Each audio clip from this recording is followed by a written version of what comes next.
one thing that I've never figured out for myself is when we're talking about these different stock splits is, they'll say it's a 20-1 or a 10-1 or a 5-1. When we see that, what does that mean? Yeah, so what that means when they do like a 20-1 stock split, they are basically taking that share price and dividing it by 20, and then taking the number of shares you have and multiplying that by 20. So going back to our, let's say, our $100 example, I guess that would be a 5-1 stock split, right? So we have one share for $100 and now have 5 shares for just $20 each. So that's what it means. They're going to take it, divide it by 20 on the day that they do that split. What do I think about Alphabet? I mean, that's one of my favorites. That's one of my favorite companies because they do so many things. So one, I'm a little bit biased. One, I do hold shares of Google or Alphabet now. But I was an intern way back in 2011. So I had fun there and really just saw from the inside out how they work. Obviously, they're way different, now than what they were then. But here's the thing: when you look at the most visited sites in the world, Google is one of those, and so is YouTube, both owned by Alphabet. Then you talk about Android phones. Then you talk about YouTube TV, Gmail.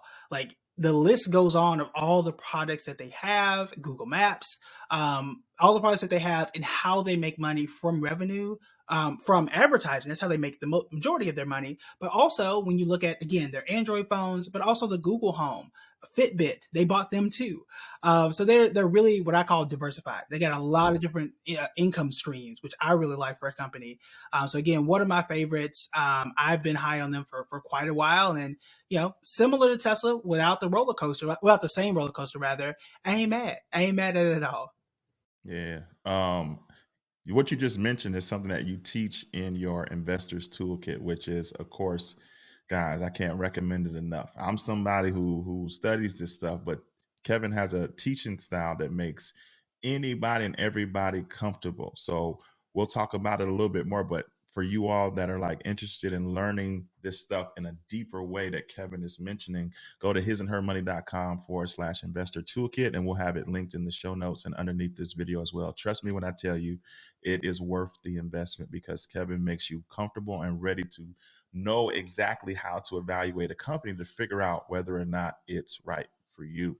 Now, another question I have that people have brought to us is this. They'll see the headline on whatever website they frequent. Amazon is doing a stock split, but they're like, okay, so when? How do I know like when I'll be able to take advantage of it? If after I do my research and I feel like this is a good company, how do you figure out when the shift happens or the split happens and you can jump in if you want to? Yeah, that's a good question, and it's one of the more difficult to kind of measure. Generally speaking, from the time that the announcement is made and the time the split happens, the stock can be a little volatile. Sometimes it drops, sometimes it doesn't. Usually, you want to kind of get it low if we think it's going to go higher in the future, but again, that's not a guarantee. So my best advice and guidance here is when you complete your research, and if you feel like you like the company, I think you should go ahead and get it at that point in time. Because again, if your research is right and the company is strong, maybe like an Amazon, maybe like a Google, maybe like a Tesla, then given past history and what we think about it, then we think it's going to move forward in time. The other thing too is when you're talking about investing, the longer you invest, the more money you're able to compound. So if you researched it today, let's say on a Monday, but you don't make that investment until a month later, right? That's compounding interest that you could have missed out on. So I think it's more important to take advantage of time. And once you've done your research, invest at that point in time and allow the money to continue to grow. So even it don't matter like today, right? But pre-split, for example, Alphabet is like $2,500 per share. So you're saying if I do my research and I feel like this is a good fit, I don't necessarily have to wait for the split to happen to invest. If I'm able, I can invest now. That is correct. That is correct. Because what we have what are called fractional shares. So on most apps nowadays, let's say if I only have $200, I can still own a piece of Google, right? It's not going to be a full share, right? But that's totally fine, because if Google grows between now and the stock split, between now and after the stock split, then I still get the benefit of investing. For example, the shares I have in Google, I still don't own a full share of Google yet. I own about a third, but I've been consistently investing in fractional pieces. And when they do that split, whatever fraction I have is still going to be multiplied by 20, or whatever share or whatever split they're going to do at that point in time. Sweet. Is there any go-to apps for those who are like hearing that for the first time that you like when it comes to the whole fractional share game? Yeah, when it comes to fractional shares, one of my favorites is Public. I have a link. It's buildingbread.com/public. The reason I like it is because it's educational and it's really, really easy to understand. They have educational videos, very good articles about these companies, and they're a great community where you see other people invest and you're able to learn from them too. Sweet. Let's talk about Amazon. What are you hearing? What are you feeling? What are you thinking? Yeah, Amazon is one that's a little up in the air for me. Amazon over the last year had not really done well. We're talking like if it was positive, it may have made you 1 or 2%, which isn't great because inflation is high, right? Gas prices are high, and I'm gonna need Amazon to make me more money than that. So that's one issue.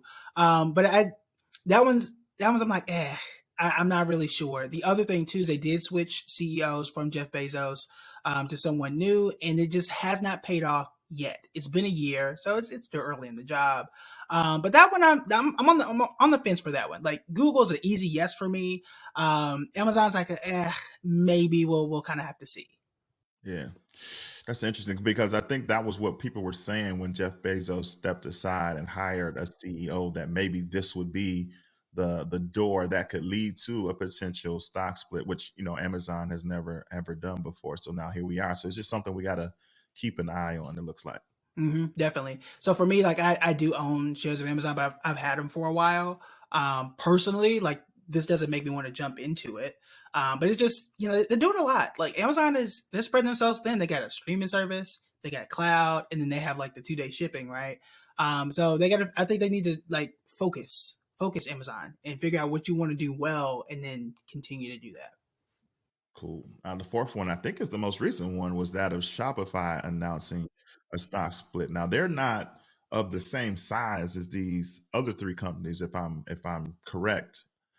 So what is going into your mindset as you comb through what Shopify has going on as to whether and what type of I didn't get a chance to see like what type of split it is, the ratio and all that. So since it's so newer than the other three that we've talked about, what exactly is Shopify offering?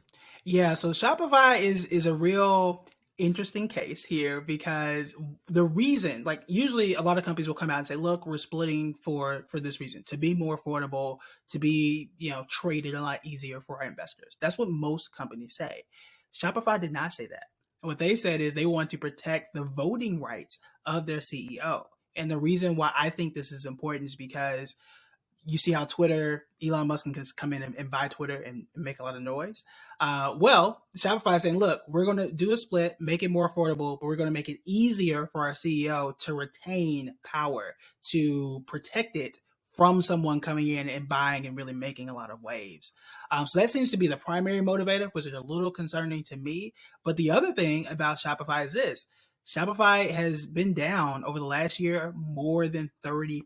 So they've actually lost a lot of money. And to me, it seems like they're doing this split to kind of boost and get more interest into the company, as opposed to doing it to make it cheaper and continue on their way. So then that goes to the thought of the I guess the soliloquy or the colloquialism out there is to buy the dips. And so you're saying Shopify, if they're in a bit of a dip and they're doing a stock split. Is that a good thing to buy low? I mean, there's a difference between a dip and a crash. So this one, at least right now, like you have to pay attention to the environment. And right now in 2022, as of this recording, at this point in time, most tech companies, not all, haven't really done all that well. And I'm not sure if Shopify is going to be the one to turn it around. Like I think Amazon's on a dip. It's not down that much, right? I could see that. That makes sense. Shopify, I feel like they've got a little more work to do. The split may help them. I think it could help them. But when you're down that low, I don't know, man. You gotta prove it to me. For sure. Listen, guys, I'm telling you, Kevin, he shows you how to use all these cool charts on Yahoo Finance and all this stuff to make your evaluation process a little bit smoother, man. Please go to hisandhermoney.com/investor toolkit. I'm telling you, you don't have to be scared and you don't have to be ignorant when it comes to investing in the stock market. Kevin's information is sound and he is a very, very good teacher.